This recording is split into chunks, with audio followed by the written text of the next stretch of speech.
The shelves are lined with incredibly spooky cereals, and I understand this is a time of fear, but I would encourage you, listener, to try to push through. Count Chocula will not hurt you. Frankenberry, a sweetheart. Blueberry, absolute dream. Yummy Mummy, kind of a butthead, but in absentia, so we're fine. And, there's more. Fruit Brute. Less said, the better. The point is, there's no reason to be scared when you've got cereal by your side. And us, The Empty Bowl, a meditative podcast about cereal.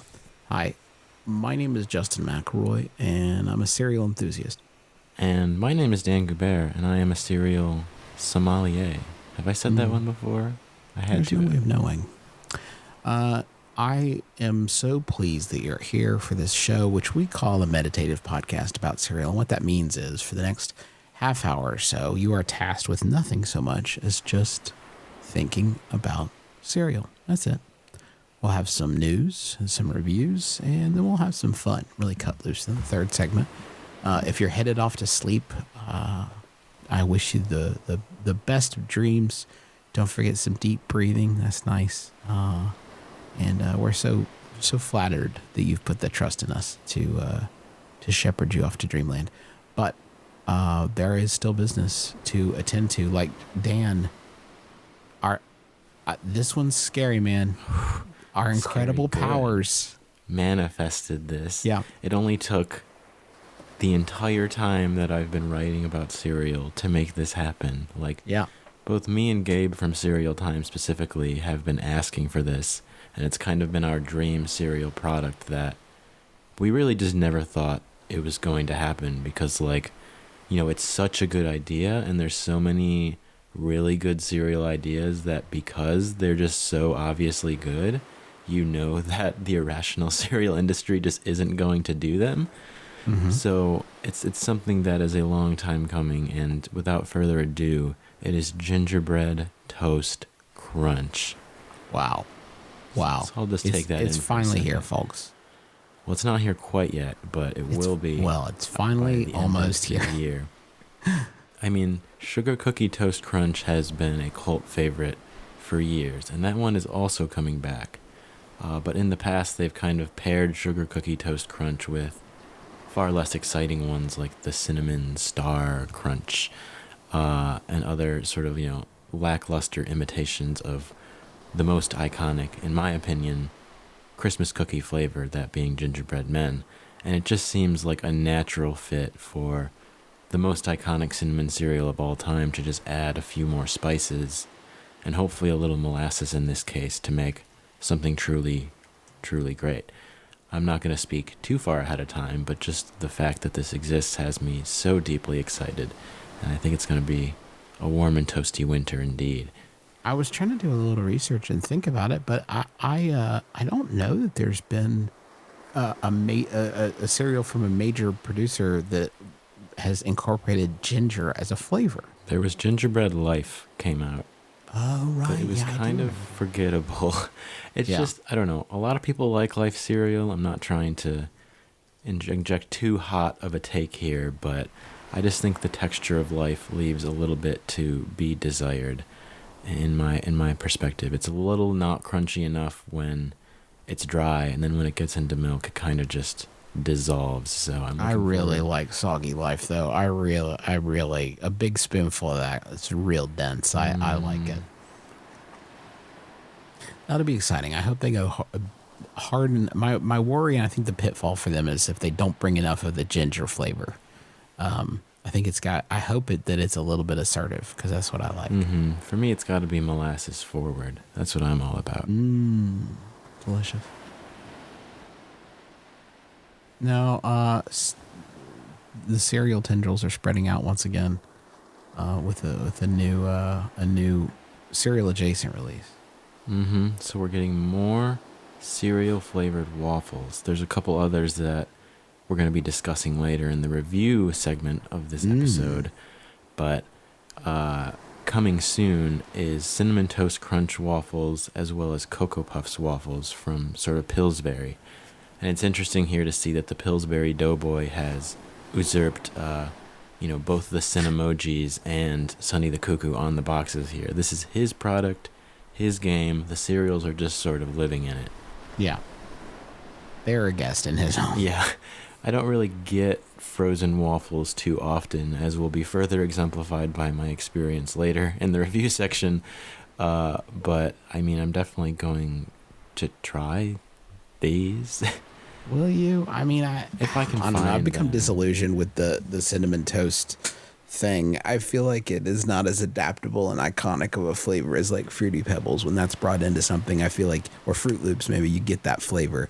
I just feel like a lot of products that use Cinnamon Toast Crunch flavor are just not distinct enough to really like read as Cinnamon Toast Crunch. Right. I don't think they ever have it focused quite enough. Like in some products, it'll just taste like cinnamon spice.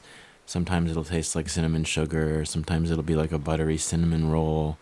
And sometimes, very rarely, it'll actually be like the cereal itself. So Yeah. it's really hard to tell. And I'm shocked that these are new, but apparently Frosted Flakes milk, bottled, saving you the trouble of eating the Frosted Flakes. Yeah, so a new Nestle Sensations flavor of cereal-flavored milk that is Frosted Flakes. I just feel like I don't really know what that would taste like. The flavor of Frosted Flakes is so subtle already because it's basically just a sugar cereal, one of like the platonic ideals of sugary cereals. So unless there's like notes of corn in the milk, which is such a weird thing to think about, corn milk. Dan, this says here is flavored milk that tastes like it's straight from the bottom of the cereal bowl. No bowl or spoon required. Thank you for that. Oh, thank goodness. Featuring the beloved taste of frosted cornflakes, complete with a rich and creamy dairy finish.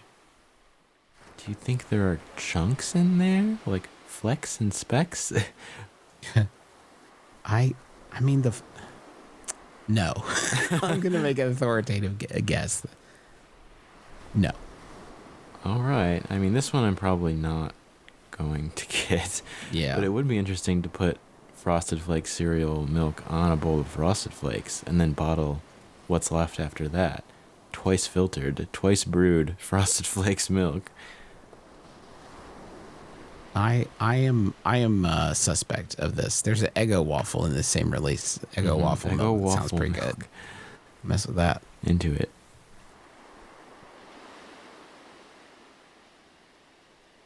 And okay, so that's the news. A little bit slow, I think, but gingerbread toast gingerbread crunch, toast crunch is anything but slow. Who else is going to compete? Well, if there's molasses, it might be slow. Now, Dan, it has been an interesting story in the past couple of years to see Great Value cereals, not just, which is Walmart's house brand, not just imitating, cloning, if you like, but innovating. And we've got that with some new Great Value cereals you tried. So I got all three of the new Walmart store brand exclusive cereals, these being caramel apple, chocolate mint, and kettle corn. So a couple episodes ago, we did a whole bunch of like live taste tests, and I asked for feedback regarding them. And most people really liked live taste tests. There were some comments about one, there being too much like crinkly bag noise, so I will be more careful about that with these, and also that some people weren't as sure about having dead air while I'm eating them. So I think I'm going to request that you, while I'm eating these three respective cereals, that you fill my crunch time with some sort of anecdote about either the cereal or the related flavor. Okay. So I'm going to dive into the caramel apple first here. Okay.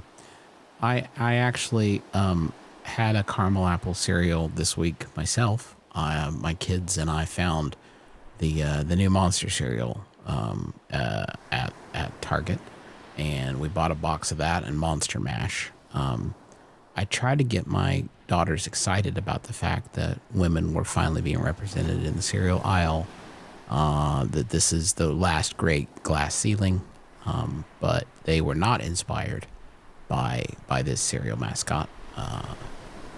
But I'm happy to report that I found it to be a very pleasant eating experience. How are we doing, Dan?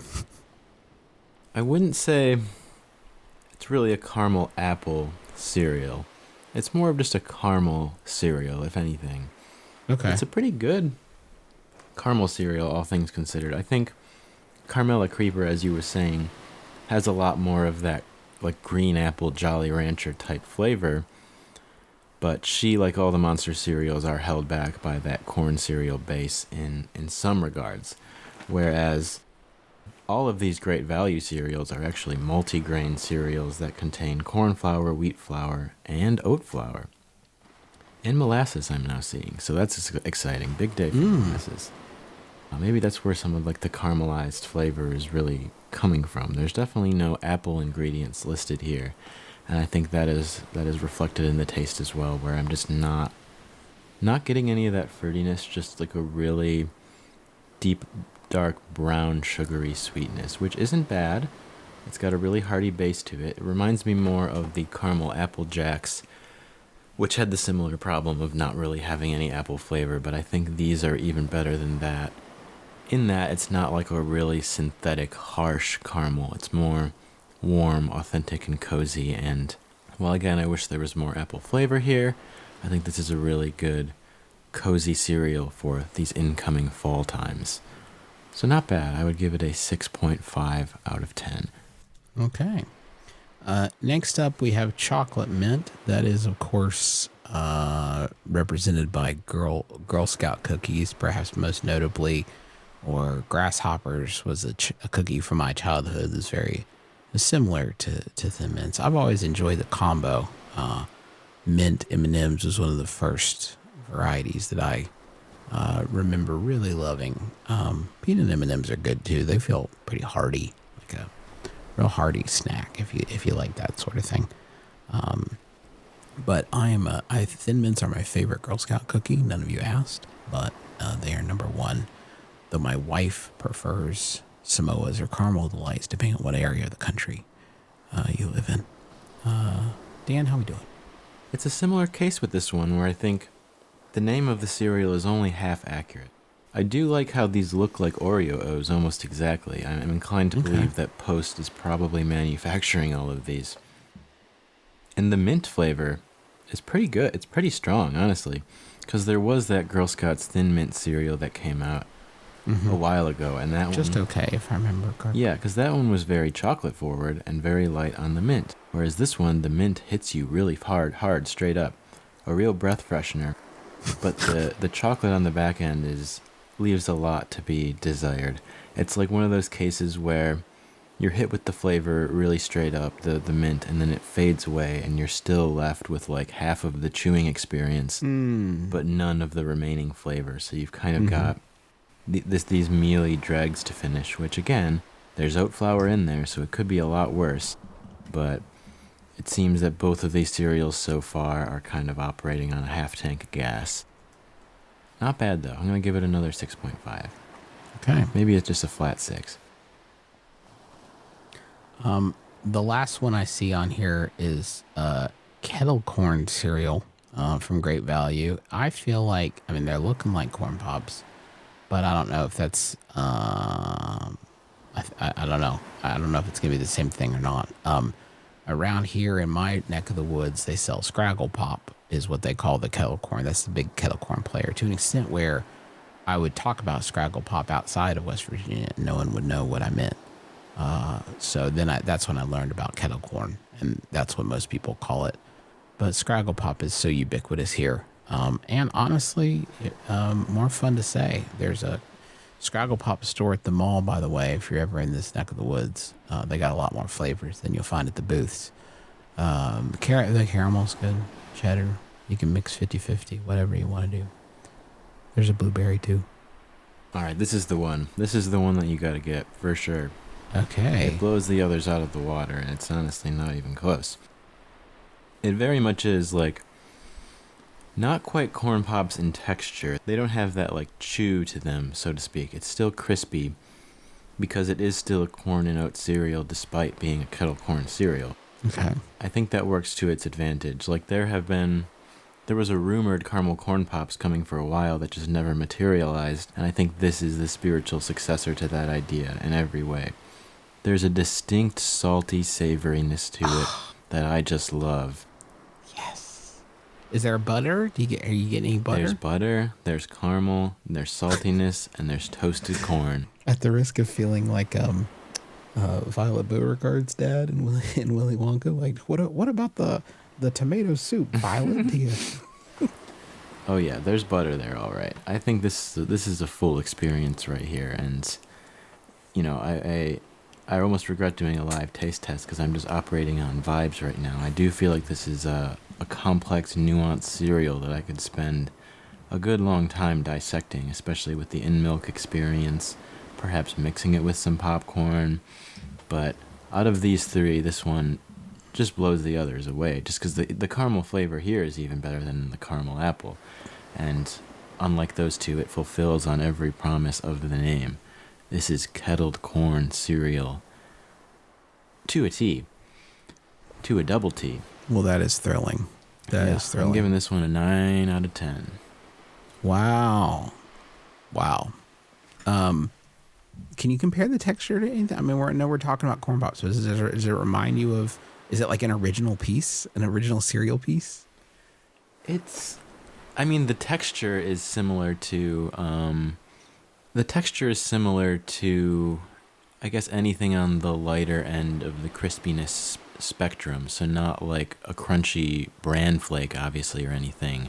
And not even quite as solid as like Fruit Loops Loop, but more on the end of like a Cinnamon Toast Crunch, where it's light and crispy, but still has a tactile satisfaction to it. But it's the combination of that texture and the corn pop shape. So it's almost like a hybrid of the American and Canadian corn pops, where it's got the shape of the former but the texture of the latter. So a true multicultural experience. Interesting. I got a couple other cereals listed on here. Dan, are these things you've tried or are going to try? Is that? Yes, these others I have tried already. I did a 50-50 live versus previously reviewed split here. All right. So these next two are the Quaker Chewy Granola Crispy Clusters cereal, a real mouthful of a name, and that translates to the mouthful of an experience. So this, to me, is a cereal that's built to be a mix-in. Don't get me wrong, they both taste really good, but it just feels like something you would taste as a component of a larger cereal. They're kind of these, globs of oats and puffed Rice Crisps together. So a real textural playground we got going on here of all these bits and bobs, as well as the loose oats that really bring it all together. But again, if it had something a little heartier in there, like a bigger flake or a loop to even give more contrast to that, it'd be a really good time, especially because the flavors, when I was eating both of these, I couldn't help but think about how nicely they would complement other cereals that I've had recently. So the strawberry one, first of all, has this really, the cereal in me now.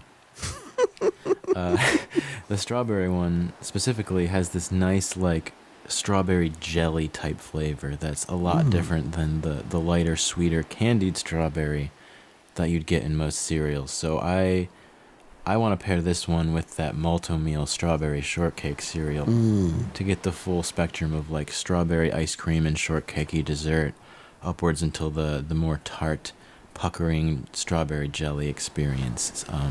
Still very good on its own, but I think it'd be a masterful component in a mix-in.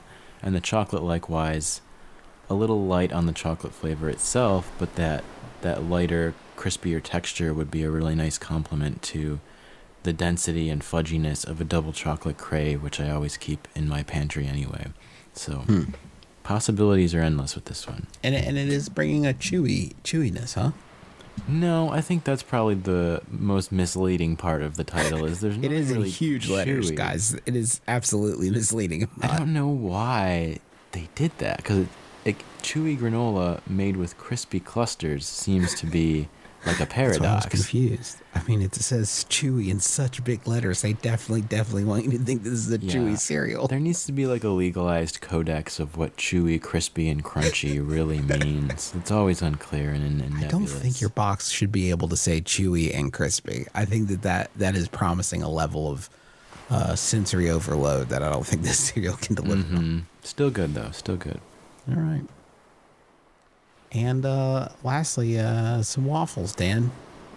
Yes, these are Pebbles waffles, both Fruity Pebbles and Cocoa Pebbles waffles. These were sent to me by the Pebbles people themselves. They sent me a box full of dry ice to my porch with boxes of Fruity Pebbles and Cocoa Pebbles waffles inside, so I appreciate the involvement that went on here to get these to me. Unfortunately, they're only okay. Uh-oh. For the first time maybe ever, I'd say the Cocoa Pebbles variety is better than the Fruity Pebbles variety of whatever this spin-off is.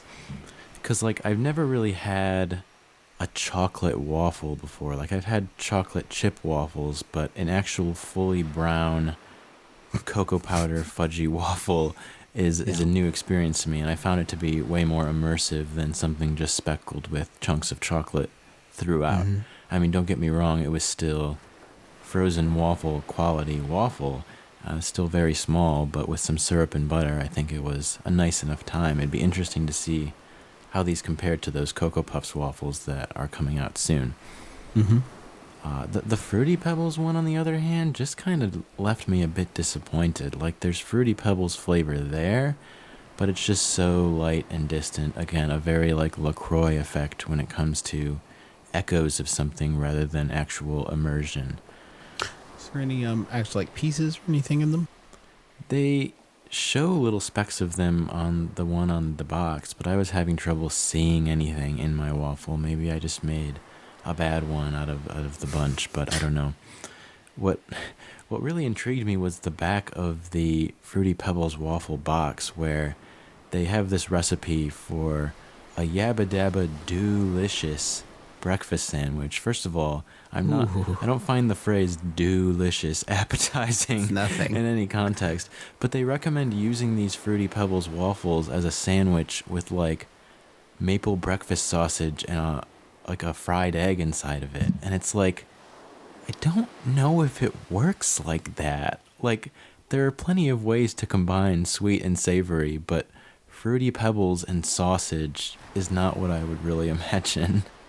Yeah, that I don't think would be appealing whatsoever. There is no, but somebody just needed to fill the back of a box, I feel like. Yeah. But, I don't know, they're fine enough. And it's fun to have some dry ice. Oh, that's always a treat. Yeah. Now, your purchase probably will not include dry ice. Probably not. Now, Dan, I'm very excited because you say you got a little Monster cereal trivia quiz here for me. I'm thrilled because I just got the Monster Mash and the Caramel Apple one this week, so I'm in the headspace. Yeah, so I wanted to mix up our little third segment here. I know we've done some trivia in the past where I tried to, well, I guess I didn't school you. I'd see if you are schooled in terms of the cereal game here.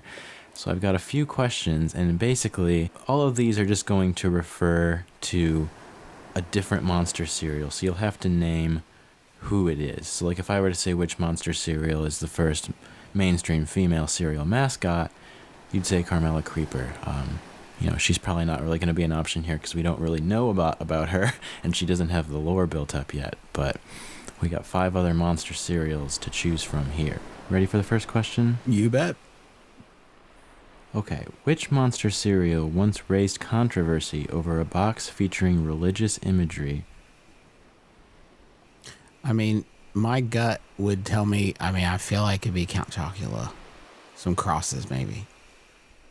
That is correct. Yes. They once featured a box with a Star of David pinned to Dracula, which, as you can imagine, people of the Jewish faith were not happy with that. I don't know. Why would they do that? But yeah, that's now a rare box to try and find on eBay, apparently, and probably discontinued for a good reason. So the next question is, which monster cereal raised controversy over the surprising way it colored people's stool? Okay, I'm pretty sure that's Frankenberry. I feel like I've heard that before. That one's true, Yeah. yes. The surprising case of the pink stool. Yeah, I think we might have done a Sawbones episode about it once. Wasn't that the case with like Smurfberry Crunch too, where that happened? Oh, I wouldn't allow that kind of slander. I don't know. I wouldn't believe it if they said it. It's a feature, not a bug. Next question is, which monster cereal faced a case of misinformation after a Wikipedia user claimed his real first name was Alfred and the rest of the world just treated this as a fact?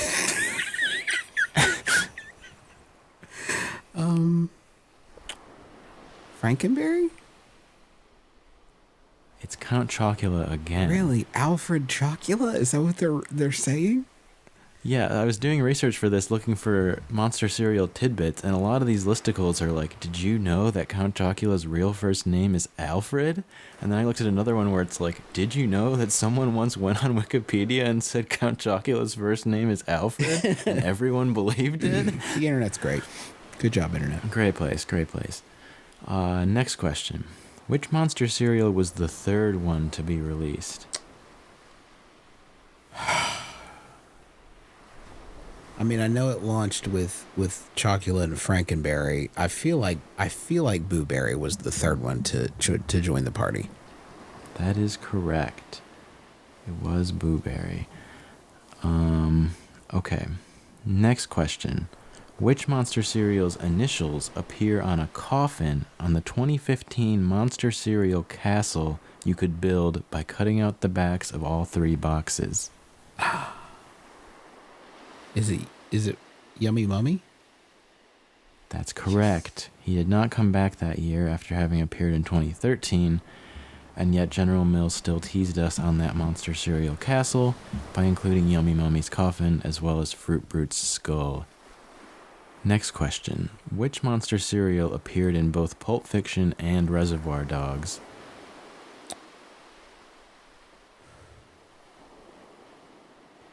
Fruit Brute. That's correct again. You're doing great. Dan, I don't get much approval in my life. Can you say that you're surprised, at what a good job I'm doing?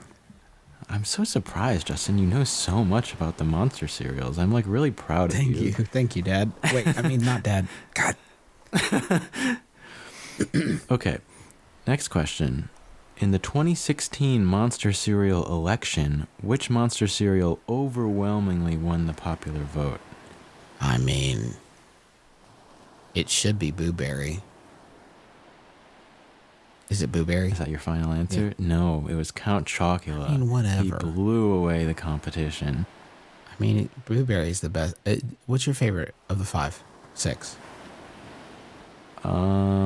As a character, Booberry is my favorite, but as a cereal, Yummy Mummy is my favorite. Oh, yeah. It's rare that a cereal mascot gets to be as much of a scum bum as Booberry clearly is. What has he ever done? He's so clearly a dirtbag. He just has a hat. And he just seems like kind of a dirtbag. That's all it takes these days. Yeah. Okay, next question. Which monster cereal originally had vanilla-flavored marshmallows?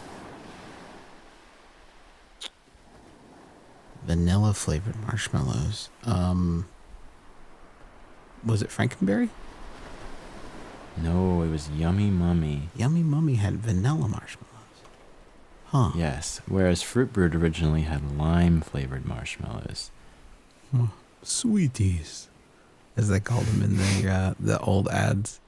I've got marshmallow sweeties in my cereal. Man, they should bring that back. Yeah. Okay. Which monster cereal shared a voice actor with both the Pillsbury Doughboy and the Trix Rabbit? Wow. I don't know. Frankenberry?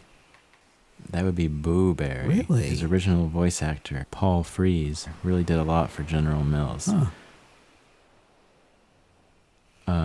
Okay, final question. This is a difficult one because it's not going to be multiple choice. Okay. What was the final year that the Monster cereals were made with oat flour? Oh my God.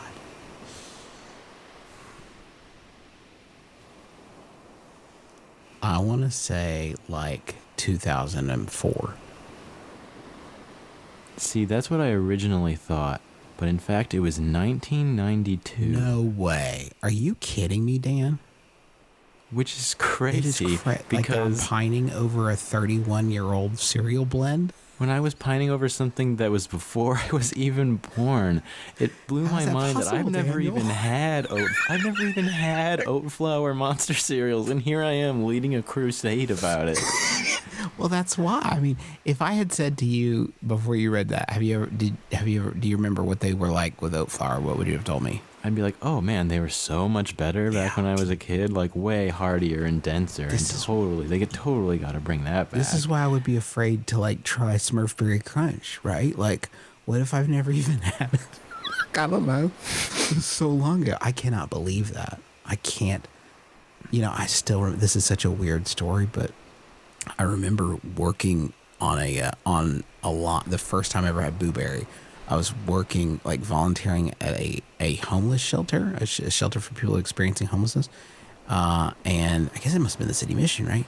And they had some cereal that was about to expire that they were getting rid of, and they put it out on the line, and they were like, "Do you want a bowl? This is all going to go to waste." So I was like, yeah, I'll try a little bit. I never tried it before, and I remember it being astounding. And that would have been pre switch over. It's wild. Crazy. It's wild. It was delicious though. I cannot believe. I would not have thought that. Huh. I know. There's some dedicated diehards who have made an entire chart that lists the ingredients that each individual Monster cereal had for every single year since their introduction, which is crazy to even find out that information. That was wild. Folks, thank you so much for joining us for this, and I really appreciate you being here. But Dan, who else do we owe gratitude to? We'd like to thank Chris Zabriskie for our opening theme of The Sun is scheduled to come out tomorrow, Bria Davis for our amazing podcast branding, as well as Samuel Arden and Em Loper for designing our Empty Bowl merchandise. That is going to be it for this week. Thank you so much for joining us.